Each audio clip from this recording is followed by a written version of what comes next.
जेना जेना लोग जगह बदलैत जाइ छै तो वो शब्द के हल्कापन सेहो होइत जाइ छै। तो दिल्ली में जे आब मैथिली में ई गूढ़ बात सब आब नहीं सुनब के अवसर भेटैए। तमाम तरह के विकास के एकटा जे दौर छै ओहि दौर में लोग के ध्यानो कम जाइ छै और लगे छै चलो बेटा हमर अंग्रेजी बाजि लेलक तो शायद नौकरी भेट जेतै ओकरा। दिल्ली करऽ की आयल रही, की पढ़ायल रही दिल्ली? हाँ देखिए, दिल्ली हम सब सरकारी नौकरी के तैयारी करऽ दिल्ली अबै छी।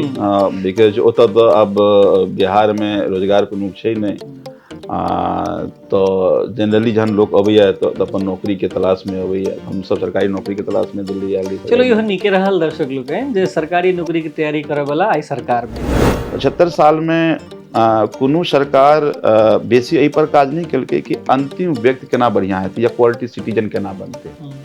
सब आदमी कोशिश केलकै भीड़ केना बने।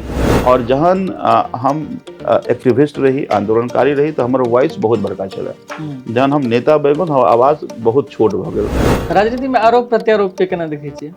आरोप प्रत्यारोप हेबाक चाही, लेकिन आरोप प्रत्यारोप सार्थक हेबाक चाही। आरोप प्रत्यारोप तर्कसंगत हेबाक चाही और आरोप प्रत्यारोप के एकटा दायरा हेबाक चाही। एहि देश में पहिल दिन जे केओ, चाहे वो मंत्री हुए, चाहे वो विधायक हुए, चाहे वो सांसद हुए, चाहे वो और कोनो व्यक्ति जिम्मेदारी में जे सरकार में अबै छथि, वो कुर्सी पर बैस कऽ पहिल दिन आँखि बंद करथिन टेबल पर तो उनका दिमाग में वर्ड वेलफेयर, जन कल्याण नहीं अबै छै। पहले दिन में अच्छा इतना खर्चा हो गया 5 करोड़, अब 50 करोड़ कैसे आएगा ताकि 40 करोड़ बच्चों को देंगे, 10 करोड़ आगे चुनाव में लगाया